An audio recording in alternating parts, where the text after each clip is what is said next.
यतो यतः शमीहसे ततो नो अभयं कुरु शन्नः कुरु प्रजाभ्यो भयन्नः पशुभ्यः दिक्कालाद्यनवच्छिन्नानन्तचिन्मात्रमूर्तये स्वानुभूत्येकमानाय नमः शान्ताय तेजसे ॐ यथेमां वाचं कल्याणीमावदानि जनेभ्यः ब्रह्मराजन्याभ्यां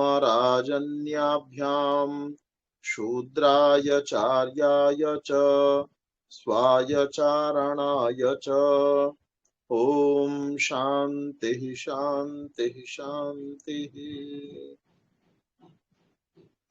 श्रद्धेय आचार्य दीक्षा शास्त्री जी, श्रद्धेय रश्मि सूफी जी, अभी जिनके बहुत ही सुंदर भजनों का रसास्वादन हम सभी कर रहे थे, भजन को सुन रहे थे, श्रद्धेय शिव आर्य जी, विनोद मित्तल जी, अन्य सभी सहयोगी, वंदनीय मातृशक्ति भद्र पुरुषों, बहुत सुंदर चर्चा ये 16 संस्कारों को लेकर के चल रही है और उसके अंतर्गत यज्ञोपवीत संस्कार को हम लोग उस पर चर्चा पिछले सत्र में कर रहे थे, उसी को कुछ आगे बढ़ाने का आज भी प्रयास रहेगा।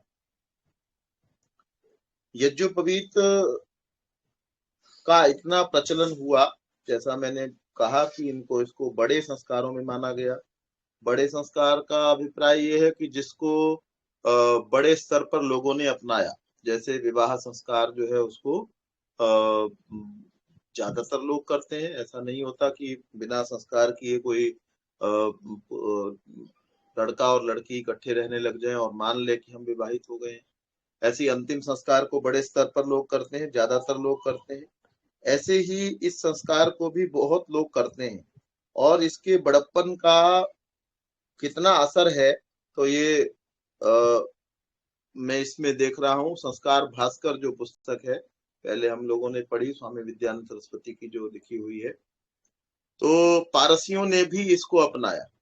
पारसियों के यहाँ भी, और उनका जो मंत्र है, हमारा जो मंत्र हम बोलते हैं, यज्ञोपवीतम परमम पवित्रम प्रजापतेर्यत् सहजम पुरस्तात्।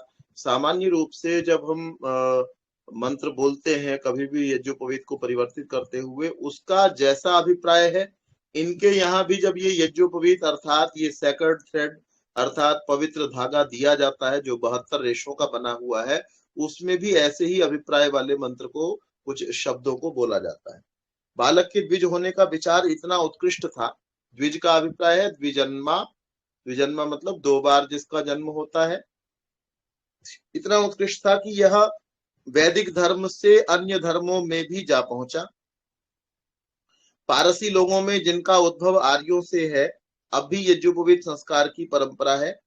उनके यहाँ 7 से 9 वर्ष तक की आयु के बीच में सुदरेह कुश्ती पहनाई जाती है, तभी उसे पारसी धर्म में प्रविष्ट माना जाता है। सुदरेह मलमल का एक अंग वस्त्र होता है और कुश्ती ऊन का बना हुआ 72 रेशों वाला धागा होता है।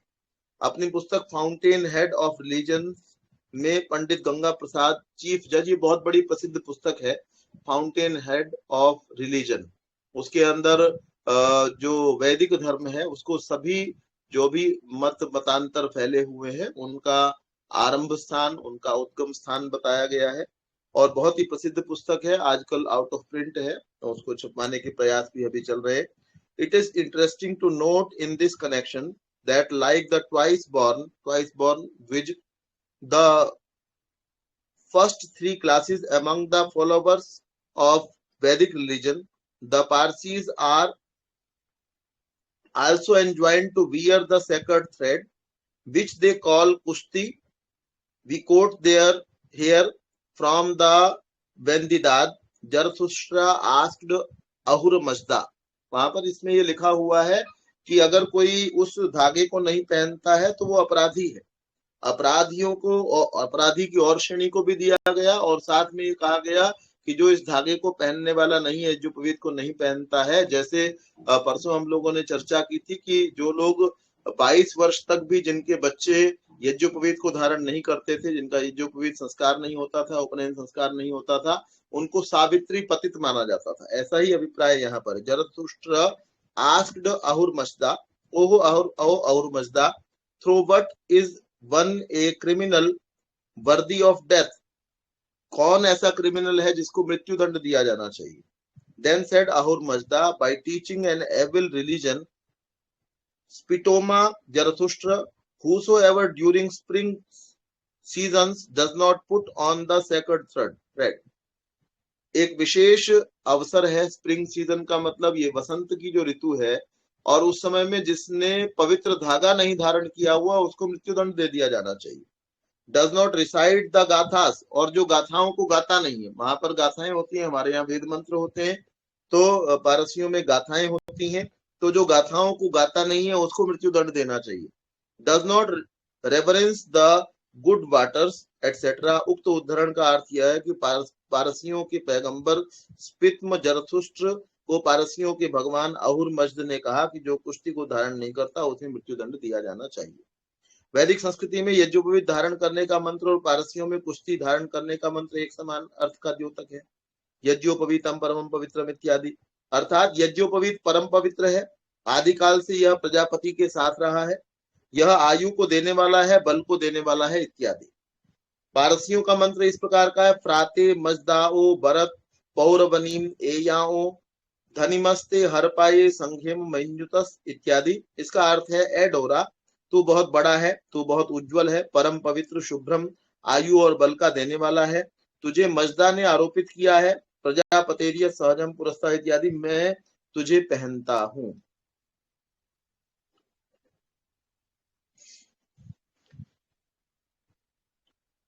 महिलाओं के विषय में एक स्थान पर दो बातें और कहनी होंगी।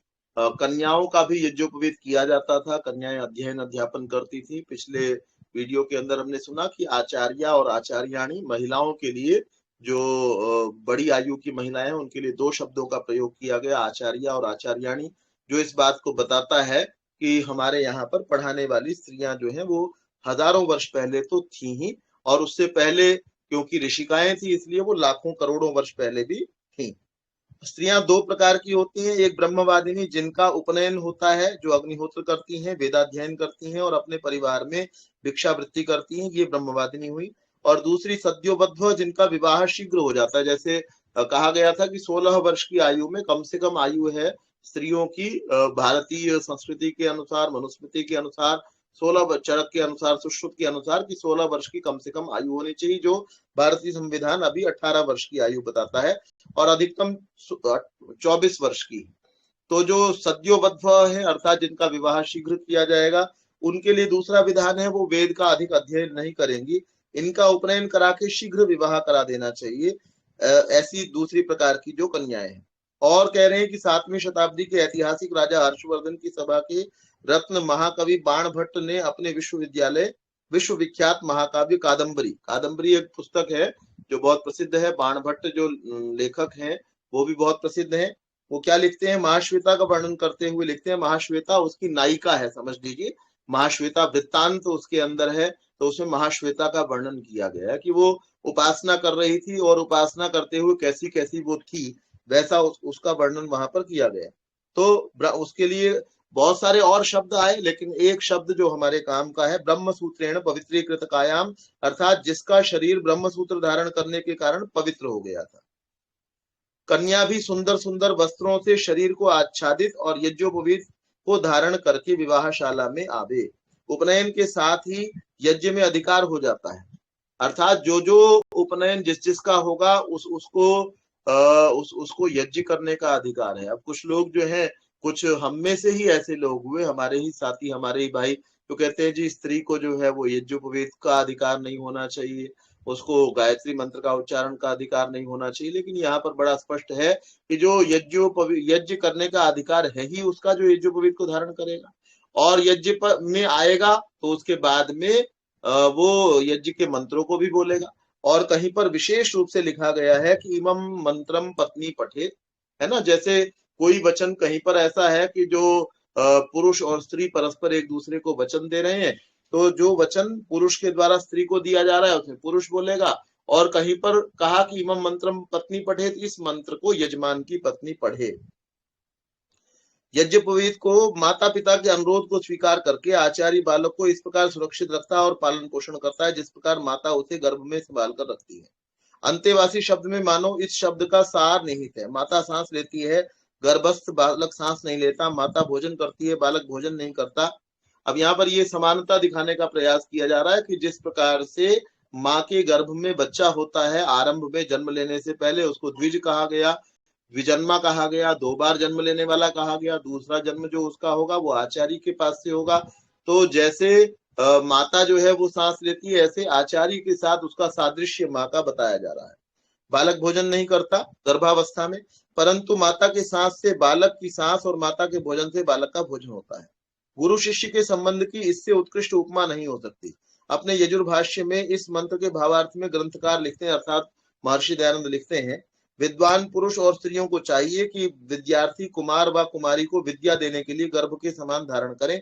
जैसे क्रम क्रम से गर्भ के बीच देह बढ़ता है, वैसे अध्यापक लोगों को चाहिए कि अच्छी अच्छी शिक्षा से ब्रह्मचारी कुमार व कुमारी को श्रेष्ठ विद्या में विद्धि युक्त करें तथा उसका पालन करें। वे विद्या के योग से धर्मात्मा और पुरुषार्थ से युक्त होकर सदा सुखी हों। यह अनुष्ठान सदैव सभी को करना चाहिए।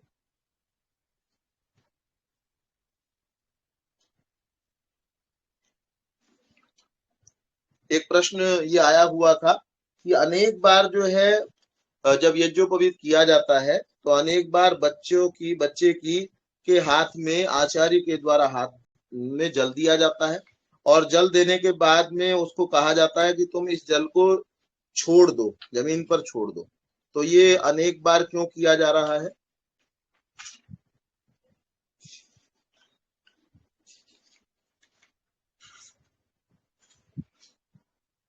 तीन बार क्यों?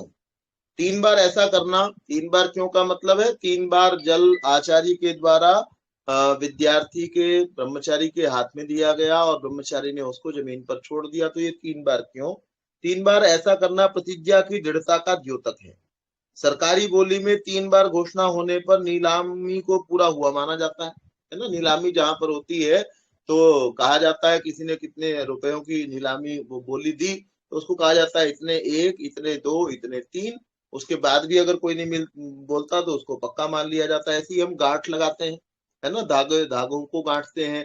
तो उसमें क्या करते हैं, एक गांठ लगाएंगे, दूसरी लगाएंगे, कई बार तीसरी भी लगाते हैं, और पक्का करने के लिए फौजी लोग तीसरी बार आदेश मिलते ही काम शुरू कर देते हैं। ऐसे ही जो दौड़ जहां पर लगाई जाती है, आप देखें वहां पर, तो दौड़ लगाने के लिए जब खड़े होते हैं तो 3 बार बोला जाता है, on the mark, study, ready कुछ, और या रेडी स्टडी गो बोला जाता है। और वहां पर जो है 1-2 लकड़ियों को आपस में टकराया जाता है, जो ओलंपिक के स्तर पर जो रेस होती है। तो फौजी लोग तीसरी बार आदेश मिलते ही काम शुरू करते हैं। प्रत्येक कार्य का पर्यवसान 3 रूप में होता है, मानसिक, वाचिक और कायिक। मन से विचार आता है, वाणी से बोला जाता है, और काया से उसको पूर्ण किया जाता है। एक बार कहने का अर्थ है कि हम उसे मन में करने को तैयार हैं। दूसरी बार कहने से स्पष्ट है मन की बात की पुष्टि सबके सामने वाणी द्वारा कर रहे हैं। और तीसरी बार का अर्थ है कि हम उसे कार्य रूप में कर रहे हैं। सूर्य दर्शन, यहाँ सूर्यावलोकन की क्रिया में 4 मंत्र पढ़े जाते हैं। 2 मंत्र सूर्य के सामने खड़े होकर उसे देखते हुए, और 2 मंत्र बालक को सूर्यावलोकन करा के सभा मंडप में लौटाकर बैठ के। एक और भी कहा गया कि ये जल जो छोड़ा जाता है उसका प्रयोजन क्या है, कि पहले बच्चे के हाथ में दिया गया और बच्चे ने फिर उसके बाद में पृथ्वी पर बिखेर दिया उस जल को। तो ये बिखेरने का क्या मतलब है, बिखेरा क्यों जाता है, पानी को क्यों बिखेरना? तो ये इस बात का द्योतक है मुख्य रूप से कि आचार्य से जो ज्ञान बच्चा प्राप्त करेगा उस ज्ञान को वो सारी पृथ्वी के ऊपर बिखेरेगा। सारी पृथ्वी पर आचार्य से लेकर के अपने में समेट करके नहीं बैठ जाएगा, अपितु वो हमारे यहाँ पर जो ज्ञान हमारे पास था वो स्वांतः सुखाय तो था ही कि मैंने अपना कल्याण इससे करना है, लेकिन दूसरों का भी हित करना है। इसीलिए जहां आचार्य जो है वो जाते हुए बच्चे को समावर्तन संस्कार के समय में उपदेश करते हैं, तो वो क्या उपदेश करते हैं? वो ये उपदेश करते हैं कि बार बार 2 शब्दों को बोलते हैं कि स्वाध्याय प्रवचनाभ्याम न प्रमरितव्य। एक तो तुम स्वाध्याय को कभी मत छोड़ना, अर्थात अपने आप को देखने को कभी मत छोड़ना कि मेरे अंदर कोई बुराई तो नहीं आ गई है, और अपना स्वयं का अध्ययन करने को कभी मत छोड़ना, पुस्तकों का, अच्छी पुस्तकों का अध्ययन कभी मत छोड़ना। और दूसरी बात कही कि प्रवचनाभ्याम न प्रवक्तव्यम, कि आपने प्रवचन को भी नहीं छोड़ना है किसी भी अवस्था में, प्रवचन को भी, अर्थात दूसरों को श्रेष्ठ बनाने की जो प्रक्रिया है, लेकिन श्रेष्ठ किसको बनाने का प्रयास करना चाहिए? जो आपकी बात को सुनना चाहता है। सुनना नहीं चाहता है तो उस समय में पहले उसको सुनने के लायक बनाना चाहिए। पहले क्या करना चाहिए कि वो, उसकी कोई आवश्यकता है, आप उसकी आवश्यकता पूरी कर दें। जैसे किसी को भूख लगी हुई है और आप उसको भाषण देने लग जाएं। यहाँ एक पुस्तक कुछ पढ़ाई जाती है संस्कृत की, तो उसके अंदर एक कहानी बनाई गई कि एक सूचीमुख नाम का पक्षी है। सूचीमुख नाम का पक्षी का मतलब है हमको उपदेश किसको देना है और उपदेश किसको नहीं देना चाहिए। तो सूचीमुख नाम का पक्षी कैसा था? उसकी सुई की समान जो है वो चोंच थी, तो इसलिए उसको क्या कहा गया? सूची जो है संस्कृत में सुई को कहा जाता है। तो न अशिष्याय उपदिश्यते, जो शासन के योग्य न हो उसको उपदेश नहीं देना चाहिए। ये चैप्टर का नाम है, उसको समझदारी कहा गया। और क्या उसके अंदर कहानी क्या बनाई गई कि एक बार कुछ जंगल के अंदर बंदर थे, और जो बंदर थे उनको किसी समय जब ओलों की वृष्टि हो रही थी और ठंड का महीना था, दिसंबर जनवरी का महीना था, हेमंत ऋतु का समय था, उस समय के अंदर उनको बहुत ठंड लग रही थी और किसी प्रकार से भी उनकी ठंड रुक नहीं रही थी, कांप रहे थे, खूब कांप रहे थे। तो वो ढूंढ रहे थे क्या करें जिससे जो है ना इतनी ठंड ना लगे। ये बात हम किस संदर्भ में सुन रहे हैं कि हमको किसको उपदेश करना चाहिए और किसको हमको उपदेश नहीं करना चाहिए। तो वो ढूंढ रहे थे कैसे हम अपनी इस ठंड से निजात पाए, कैसे इससे बच पाए। तो कोई गुंजा फल होते हैं, गुंजा फल नाम के फल हैं जो आग जैसे दिखते हैं और अंगारों जैसे दिखते हैं। तो कुछ बंदर जो है ना उन गुंजा फलों को कहीं से उठा करके ले आए। अब बंदर जो है वो कोई बुद्धिमान पशु जो है वो नहीं माना जाता, और वो चारों ओर बैठ गए, उन गुंजा फलों के चारों ओर बैठ गए, क्या विचार करते हुए कि इनसे आग निकलेगी, और लग रहा था ये अंगारे हैं, और चारों ओर बैठे हुए उसको जोर जोर से फूंक मार रहे हैं। फूंक मार रहे हैं तो ये सूचीमुख नाम का पक्षी था, जिसको ये नहीं पता था कि किसको उपदेश देना चाहिए किसको नहीं करना चाहिए। तो ये सूचीमुख नाम के पक्षी ने क्या किया, उसने बंदरों को संबोधित किया, कहने लगे अरे बंदरों, तुम ये क्या कर रहे हो? तुम तो मूर्ख हो, ये अग्नि के कण नहीं है, ये गुंजा फल है, इनसे तुम्हारे ठंड से बचाव नहीं हो पाएगा, तो इसको छोड़ो, इस काम को छोड़ो और जाकर के कोई गुफा देखो, कोई गिरी की कंदरा देखो, किसी कंदरा में चले जाओ, गुफा में चले जाओ, वहां जाकर के तुमको कुछ आराम मिलेगा। आज देखो कितने घने बादल हैं, नहीं तो अभी बारिश होगी तुम्हारे साथ, फिर दुर्गति तुम्हारी होने वाली है, तो इतना ठंड का समय है। अब ये बात जब बंदरों को कोई गुस्सा तो उनको पहले ही आया हुआ था, क्योंकि इतनी जोर जोर से फूंक मार रहे हैं, आग निकल नहीं रही है। इच्छा तो ये थी फूंक मारेंगे तुरंत इतनी आग हो जाएगी और हमारी ठंड जो है वो कुछ कम हो जाएगी। अब एक एक बंदर ने उनको कहा, सूची मुख को कहा, भाई तुम यहाँ से जाओ, तुम्हारा इससे क्या लेना देना है। उनको देख करके यही समझ में आ रहा है भाई इसमें से तो आग निकलेगी। लेकिन वो सूची मुख नाम का जो पक्षी था उसने बार बार उनका मजाक उड़ाना और उनको कहना जारी रखा, अरे तुम बेवकूफ हो, तुम ना समझो, तुम जो है ना यहाँ से तुमको कुछ नहीं प्राप्त होने वाला है, यहाँ से उठो जाओ, ये काम मत करो, क्या कर रहे हो ये। अब जब उसने बार बार कहना आरंभ किया हुआ था, और उधर दूसरी तरफ गुस्सा किस बात का आया हुआ था कि आग क्यों नहीं निकल रही है, इतनी देर से अंगारों को फूंक मार रहे हैं और आग क्यों नहीं निकल रही है, इसका भी गुस्सा आया हुआ था। तो एक बंदर को इतना क्रोध आया कि उसने उस सूचीमुख नाम के पक्षी को दोनों पंखों से पकड़ लिया और पकड़ करके पास में चट्टान थी उसके ऊपर इतनी जोर से दे करके मारा कि उसकी मृत्यु हो गई। तो इससे क्या शिक्षा दी गई कि न अशिष्याय उपदिश्यते, कि आपने उपदेश तो देना है लेकिन अशिष्य को उपदेश नहीं देना है, कि जो शासन के योग्य नहीं है, जो सुनना नहीं चाहता है, उसको कहने की आवश्यकता नहीं है। ऐसे ही एक वैश्या जो है उसका और महात्मा बुद्ध के जीवन की बात आती है कि वो शायद आम्रपाली नाम था, जैसा आप सभी ने शायद सुना हो। तो उसको उन्होंने कहा कि भाई जो है ना आप मेरे घर में आइए, वैश्या ने कहा। और उस समय वो बहुत रूपवती थी, सब कुछ उसके पास में था और दुनिया जो है उसके पास जाने के लिए लालायित रहती थी। अब उनको पता चला कि भाई ये मुझे किस उद्देश्य से ले जाना चाहती है, तो कहने लगे अभी मैं नहीं तुम्हारे पास में आऊंगा। और उसके बाद में कुछ समय के बाद में वो वृद्धा हो गई और उसके बाद में वो बीमार पड़ गई। उस बीमार पड़ी हुई महिला को उन्होंने जाकर के, अब उनको लगा शायद इसको इस समय मेरी आवश्यकता है। जिस समय सारा संसार उसको नहीं देख रहा था, कोई उसके पास जा नहीं रहा था। बीमार व्यक्ति के पास तो कोई कोई व्यक्ति जाता है, जिसके पास में पेशेंस हो वही जाएगा। तो जब वो बीमार थी तो उसके पास में, और महात्मा बुद्ध को पता चला, तो महात्मा बुद्ध जो है वो उनकी सेवा करने के लिए गए। सेवा की तो, और सेवा करने के प्रभाव के कारण से ही उनको लगा कि भाई देखो ये कैसा व्यक्ति है। सारी दुनिया मेरे पास में तब आती थी जब मैं चमकती हुई दिखाई देती थी, और जब मेरी चमक थोड़ी सी कम हुई, बीमार क्या पड़ी, बिस्तर पर क्या पड़ी, कोई पूछता नहीं है। इस समय में ये मेरे पास में सेवा करने आया, इसका मेरे साथ कोई संबंध नहीं है। तो उसने अपनी सारी संपदा भी दे दी और स्वयं भी वो बौद्ध भिक्षुणी जो है वो बन गई। ऐसे बहुत सारे लोगों के जीवन के उदाहरण है। एक स्वामी सर्वदानंद हुए, वो पहले पौराणिक साधु थे। ये बात के संदर्भ में की जा रही है कि ये कहा जा रहा है बच्चे को जल में जल दिया गया उसकी मुट्ठी के अंदर, और मुट्ठी में जल देने के बाद में उसे सारी पृथ्वी पर फैलाया। लेकिन पृथ्वी पर पानी भी सब जगह तो नहीं जाता है ना। ये कहा गया मुंडे मुंडे मतिर भिन्ना, कि जितने मस्तिष्क संसार के अंदर है, कभी ऐसा संभव नहीं है कि वो सारे के सारे मस्तिष्क एक ही दिशा में सोचने के लिए तैयार हो जाए। ये मस्तिष्क जो है वो अलग अलग दिशा के अंदर विचार करते हैं, अलग अलग बातों को सोचने वाले होते हैं। इसलिए हर व्यक्ति को बदलने का हमको जो है वो प्रयास नहीं करना चाहिए।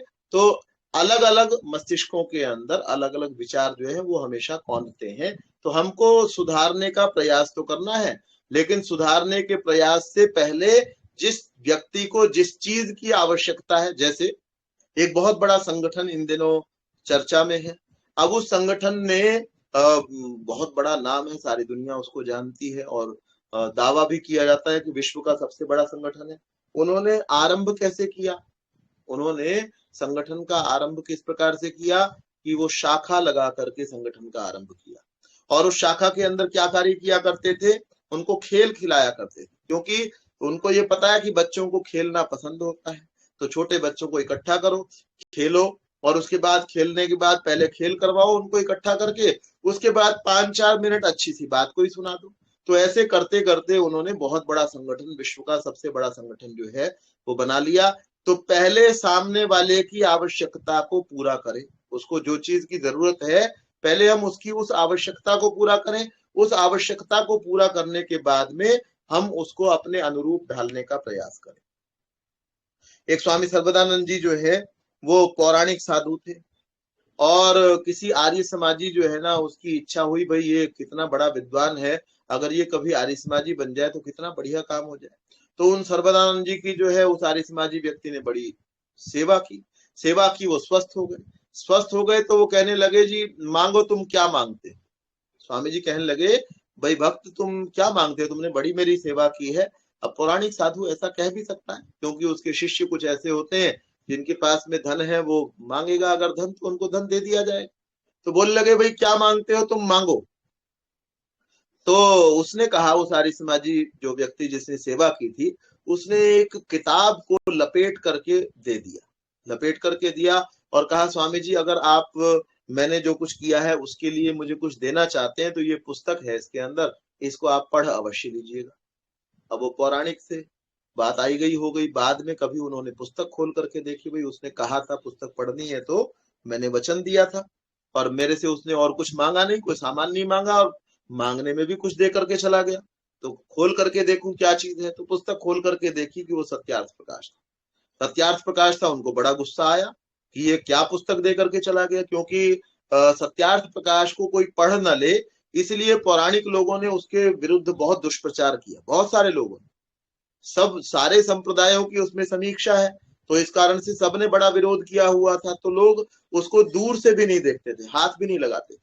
लेकिन ये सत्य बोलने वाले सन्यासी पौराणिक तो थे, लेकिन बहुत सारी अच्छी बातें इनके अंदर थी, विद्वान थे बहुत बड़े। अब इनको लगा भाई मैंने उसको वचन दिया है तो मुझे इसको पढ़ना चाहिए।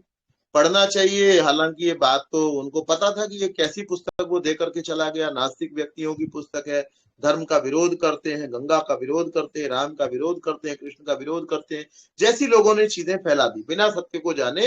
तो फिर ये सोचा कि भाई कहा हुआ है तो पढ़ना पड़ेगा, इसको पढ़ना पड़ेगा, तो पढ़ा तो जीवन बदल गया। तो ये क्या है कि हमने किसी को बदलना है तो पहले उसके अनुसार हम कुछ ढल जाए। ऐसे ही गुरुदत्त विद्यार्थी ने एक व्यक्ति के जीवन को बदला। तो गुरुदत्त विद्यार्थी तो छोटी आयु में ही उनकी मृत्यु हो गई। तो जिनको बदलना चाहते थे वो कट्टर पौराणिक थे, तो उनके पास गए और कह लगे गुरु जी मैं ये दर्शन आपसे पढ़ना चाहता हूँ आपसे। तो पढ़ाना आरंभ कर दिया और पढ़ाया तो दिमाग तो तेज था जो पढ़ाए। और उसके बाद में प्रश्नोत्तर हो, प्रश्न करते करते करते उन्होंने ऐसे ऐसे प्रश्न रखे जिनका गुरु जी के पास में उत्तर नहीं था, और उन प्रश्नों का उत्तर फिर स्वयं देना आरंभ किया। फिर अगले दिन आकर के बड़ी विनम्रता के साथ कहा गुरु जी इसका उत्तर कहीं ये तो नहीं बन जाएगा। अब उनको लगा भाई ये शिष्य जो है इसको तो बड़ी जानकारी है। फिर ऐसे करते करते गुरुदत्त विद्यार्थी ने उस व्यक्ति को जो पहले ही विद्वान था उसको आर्य समाज के अंदर दीक्षित कर दिया। तो हमको अगर किसी का परिवर्तन करना है, किसी में बदलाव लेकर के आना है, किसी को ज्ञान देना है, तो उससे पहले हमको टेक्निक अपनानी चाहिए। और इसमें कुछ गलती नहीं है। आप कहें जी ये तो गलत तरीका है जी, हमने छल कपट किया। अगर हमारा उद्देश्य पवित्र है तो ये कोई छल कपट नहीं है ना। हमारा उद्देश्य क्या है कि कोई व्यक्ति सत्य मार्ग पर आ जाए, और उसके लिए हमने दिमाग का प्रयोग किया कि उसको कठोर वाणी न बोल करके, उसको ये न कह करके कि तुम्हारा जो कार्य है वो गलत है या तुम्हारी पुस्तक गलत है। हमने तरीके से कुछ काम को किया, परिवर्तन लेकर के आए। तो ज्ञान का प्रचार प्रसार करना है। ये यज्ञोपवीत संस्कार, उपनयन संस्कार, इसका मुख्य उद्देश्य यही है कि बच्चों को ज्ञानवान बनाना, अपनी भावी पीढ़ी को ज्ञानवान बनाना, और ज्ञानवान करके उस ज्ञान के द्वारा सारे संसार के कोने कोने तक उस ज्ञान को पहुंचाना। तो उसको तरीके से, जिस तरीके से वो पहुंचाया जा सकता है उस तरीके से, जैसे मॉरिशस के अंदर एक विद्वान एक व्यक्ति हुए और उन्होंने सत्यार्थ प्रकाश का लोग इतना नहीं नाम जानते थे, गीता को ज्यादा जानते थे, उसकी प्रतिष्ठा ज्यादा थी। तो गीता को पढ़ा करके उन्होंने गीता के माध्यम से धीरे धीरे आर्य समाज का प्रचार किया, और मॉरिशस में सारा का सारा प्रचार उसी कारण से हुआ। आज बहुत सारी आर्य समाजें वहां पर हैं, वहां पर बहुत बड़ी सभा है और बहुत सारे आर्य समाज मंदिर हैं। तो धर्म का प्रचार करने के लिए हमको जैसा जैसा माध्यम उपलब्ध हो उस माध्यम से हमको प्रचार करना चाहिए। यही उपनयन संस्कार का, बच्चे को उपनीत करने का, गुरु के पास भेजने का यही उद्देश्य है। तो समय इजाजत नहीं देता कि मैं कुछ और बात आपके बीच में रखूं। शांति पाठ कर लेते हैं, कोई प्रश्न होगा तो लिया जा सके। ओम द्यौः शान्तिरन्तरिक्षं शान्तिः पृथिवी शान्ति